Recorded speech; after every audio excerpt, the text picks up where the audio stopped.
Good morning, Norman. Dude, I want to start things off today with one simple question. And that is, if coffee or tea were invented today, I think they would label it a psychedelic and we would never get it. Do you agree with that? Absolutely. Probably. The times are so crazy. Norman, I mean, I'm so shocked by this book, and the reason why I am is because why haven't I heard about this? Because I mean, you talk about Nazi Germany, the CIA, and the dawn of the psychedelic age. I've never heard of this. Well, I mean, I'm actually the first person to uncover in this very book the connection between the Swiss company Sandoz, who invented LSD, and the Nazi regime, where the leading biochemist was the best friend of the CEO of the Swiss company. So the Nazi knew what was being, discovered in 1943 in Basel, which was the strongest substance that was acting on the human mind. And the Nazi biochemist, Richard Kuhn was his name, became very interested in it. It wasn't easy to uncover this. I had to spend quite a bit of time in the company archives of Novelist, one of the largest pharmaceutical companies in the world today, which swallowed Sandoz, the company where LSD was invented a few years ago. But I did find the documents that now explain kind of the early history of LSD and makes us get a better, clearer picture of why LSD now is illegal, a substance that now a lot of startups in America are saying this can help against dementia, it can help against trauma diseases, it can help against depression. So why is this substance not being examined more properly? Why is it illegal? And the reasons are to be found in those early years of LSD after 1943 when it was discovered. Your mother helped open this door, didn't she? She planted that seed for you to do this journalism. Well, at first the book was called LSD for Mom, because when I started researching it, I showed my father a white paper of an American startup company developing psychedelic compounds into medicines, and this white paper claimed that LSD in microdoses can be helpful against Alzheimer disease, from which my mother is suffering. So we were discussing this in the family, and my father, a former judge and not exactly a quote-unquote drug person, quite the opposite, actually. He said he studied this paper also, and he said, well, there's no medicine against Alzheimer on the market. I think we should try it. But before we try it, I want you to thoroughly examine what this LSD is and why it's not in the pharmacy. What happened to it? What went wrong along the way? So this is the motivation for the book. And then in the end of the book, I come back to my father with the story. And then we in the family decide to take it together with my mother in microdosages. And the results were quite stunning, actually. There was for us, in the family, I'm not saying this works for everyone, but in our family, my mother suffering from Alzheimer had visible, very, very visible, cognitive enhancements. She could speak better to us. She was in a better mood whenever she was and is on LSD. So this book is a very personal book. Unexpectedly, I thought I was just researching the early history of the psychedelics, but then it did become a very personal book. And I hope that also reflects in the writing of the book, which is, not your normal nonfiction book, but a personal story, a personal research trip, a historical detective story in a way. Yeah. What was that like for you? Because, to go in there and to dig, first of all, I love research. I love digging and putting my nose where it doesn't belong. So I'm actually very jealous of you for doing this project. Well, that was obviously the fun. I started this kind of type of work with the predecessor Blitzed, which examines Nazis and drugs. When I, for the first time, went into archives and really looked at documents. And later on, I learned that many historians actually don't go to archives and look at the original documents. They just read other books and make their own book out of other books. And this is obviously not proper research work. I also like to be in archives. They're very calm. They're very, it's almost like a meditation. But you don't always find stuff. It's also quite tricky to be at archives. It's very time consuming. Can be horribly boring, but if you're a bit lucky, which I have been, in archives. It's immensely interesting, and it can help you write books. You know, it's so interesting, Norman, and I'm one of the guilty party here. I always associated LSD with the U.S. government breaking down on the people of Compton, California, and that, and that's where that issue came up. And so, I mean, that's why I love this book, is because it's like, no, there's a much deeper story here, dude. Yeah, I mean, we usually don't associate LSD with the mid and late 40s, but that is where it actually happened. That is where the epic conflict between the company who developed it, the chemist who actually found it, Albert Hofmann, the American interests, first the American military, and then the CIA, where they clash, and where they where it is defined what course LSD will be going. Because Sandoz had high hopes with LSD. They set up they called it an intoxication room within the company, where company people like bookkeepers or chemists or people working for Sandoz could go, and they would receive dosages of LSD. They could say if they want a little or more. They were just sitting there and looking out the window and describing their experiences. And their experiences all of them were great. Like, everyone loved it. They had a good feeling. They could think better. They were in a better mood. So Sandoz, the company, then they tested it on depressed people, and also they had good effects. Yeah. So the company thought this is a game changer. This is like, we have so many mental health problems, especially after World War II, with all the trauma it created. We have something now. We can give something. This is for therapy. This is for people's minds. This is good. So they thought they would make a lot of money with it. But they had made a mistake. The CEO had made a mistake, because while the Nazis were still in power, he had communicated with his best buddy, who was a German living in Heidelberg, who was actually working to develop biochemical weapons for Hitler. So the Nazis knew about LSD. This had been uncovered before I researched this. No one had ever written about this. But it's quite important, because since the Nazis were so interested in it, they set up a series in the concentration camp of Dachau, giving people psychedelic inmates, prisoners, psychedelic compounds unwittingly, and then checked if that could, destroy their minds or, make them reveal all secrets, stuff like that. So that became very interesting to the American military when they liberated Dachau, and then to the American intelligence service, CIA, in 1947, because at that time, the Cold War was going on, and now the Americans were looking for a truth serum or a drug that could, control someone's mind or open up someone's mind.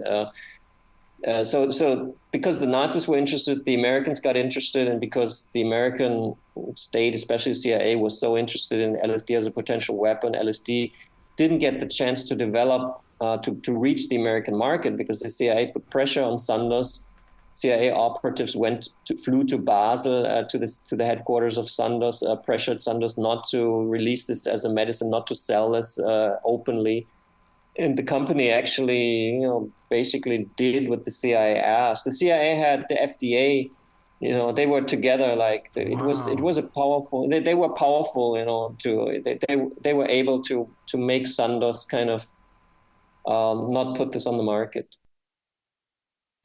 What really fascinates me here is the fact that we all know that the Nazis were heavy duty into research. So to use them on someone, to locate information, how did it really affect them? You mean the Nazis, what they actually did with the psychedelics? Yeah, I see, because I would love to see, okay, we're going to try this amount of dose today. Tomorrow, we're going to try this amount of dose. I mean, they were research. I mean, they really knew how to research, but I know they didn't go in there with just heavy doses of LSD. They had to have done the research to know what kind of control they've got. Well, the Nazis, as you said, were obsessed with science. That's why the Americans had a special unit attached to the military called Alsos, and Alsos was responsible when the American forces went into Germany to interview German scientists, to locate them and interview them first about nuclear technology, because the Nazis were also trying to develop a nuclear bomb. They failed, but the Americans thought for sure they have knowledge, which then they collected. And the other thing the Americans were interested in was biochemical weapons. And this is where also the Nazis' drug research led into. So in Dachau, they invited prisoners to a cup of coffee. An SS officer named Blödner, he was this one guy, like a doctor who was in the SS. He was conducting this research. He had a coffee with a prisoner, and in the coffee was a psychedelic compound. And he didn't tell the prisoner about it. And then he was, trying to develop questions after like half an hour when the drug would take effect that would convince, or like a technique of talking that would convince the prisoner that his mind is, fully readable to the person in front of him, because in fact, he's like going insane because suddenly in his mind, a lot of things are happening. He doesn't know why, because he doesn't even know he's had a drug, because LSD is odorless and tasteless. So these were unethical human experiments, you could say. But they started quite late in the war. So the Nazis never really developed LSD as a truth serum. I think it's impossible actually to do so, but the Americans didn't know. So American military thought they started it, and it's a very potent substance. Maybe we have to perfect the research. They sent the SS reports to Harvard University, where a professor called Beecher was responsible for the U.S. military to evaluate what the Nazis were researching, and then his report came back to Washington and landed on the desk of a CIA operative, Sidney Gottlieb, who was heading the MK Ultra program, and who then got very interested in how can LSD be used as a weapon in the new Cold War that was starting then. For example, could you poison the water supply of a Russian battleship with LSD? Not poison, but make everyone trip out of their minds and make the crew not functionable. So that was a question they asked. Or just in an interrogation, if you give someone a lot of LSD, can you destabilize that person? Can you can you overpower that person? So there were lots of questions that Sidney Gottlieb worked on, and then a lot of LSD was being tested in the United States on patients in prisons, but also outside. Like anyone could have actually become a victim, because the CIA set up safe houses in New York and San Francisco, and then invited people from like bohemian bars in Greenwich Village to join for a private party in an apartment. And then LSD was given unwittingly, and then people were examined and evaluated. And so the unethical tests that the Nazis started were, sad to say, reinvented or continued by the CIA, and that really was the opposite of what Sandoz, the company, wanted for their LSD. Like LSD was now evaluated as a weapon and not as a medicine. Yep. So this is actually where the problem started, and only now we're looking again at these compounds and talking about legalizing some of them, or at least being able to research them and to see whether they are beneficial to mankind or actually as dangerous as the CIA wants us to believe they are. When you say weapon, are we talking chemical warfare? Therefore, would that be a war crime for using LSD? Probably now it would be. I mean, it's not a nerve gas that kind of kills you. So actually, the American military was interested in a quote unquote human weapon. Like, let's say, an army attacks you and you're somehow able to put that, to make that army trip. You're not going to kill them, but still you would win the battle against them, because someone on high LSD is not, a division would not be able to function as a division if they were all on LSD. So I don't know. I mean, technically it might be a war crime, but practically it actually wouldn't be so. I mean, it's obviously, using warfare in itself, what weapons are allowed, which weapons are not allowed. Right. Using LSD is like a mad idea. I don't know. I never thought of it as a war crime.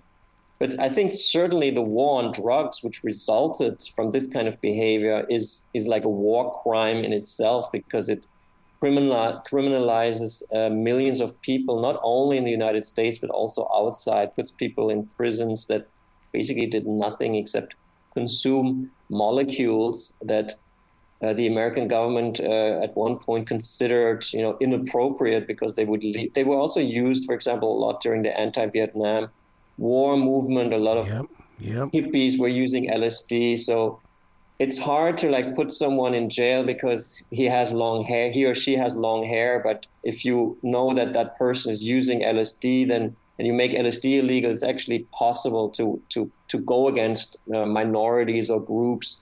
So the war on drugs is basically it has an ideological footing, it's not on a scientific.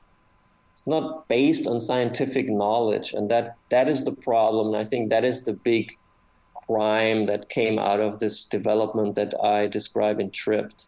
Yeah. Interesting how cannabis is becoming legal in so many states across the nation. Here in the Carolinas, what's happened is the Cherokee Nation now can legally sell cannabis. And what you've unveiled inside your book is that psychedelic drugs can actually help in better ways than cannabis. So it's like, okay, is there any way that science can get together and create something that is less damaging and more effective? Well, the United States, as a democratic society, should base its laws on scientific findings, and scientific findings show that psychedelic compounds are helpful against depression, dementia, trauma related diseases. For example, we in our family, we were using LSD in micro dosages against the Alzheimer's disease of my mother with great success, actually. First, I wanted to call the book LSD for Mom, because that personal aspect that I also describe in the book now in the epilogue was really special to me when I worked on this book, because I was just interested at first in the early history of psychedelics, because I didn't understand why psychedelics became illegal and what actually happened. So that was like a rational interest in it. But then when my mother developed Alzheimer and we discussed it in the family, we thought that this actually has... it became very personal, and it became, the most intense book that I've worked on so far. And I'm quite happy about it, that I could actually help my mother by writing a book. Wow. And the name of that book is Tripped. Are you going to be doing a speaking tour at all? I certainly hope so. I'm very much looking forward to coming to the US in spring. So we have to check with the publisher what dates they have arranged. I love it. Because, man, I would love to sit down and have a face-to-face with you, because I love people who dig in and get the story, and you have definitely done that. Thanks a lot. Please come back to this show anytime in the future, Norman. The door is always going to be open for you. That's great to hear. Thanks a lot, and have a wonderful day. You be brilliant, okay, sir? Yes. Thank you.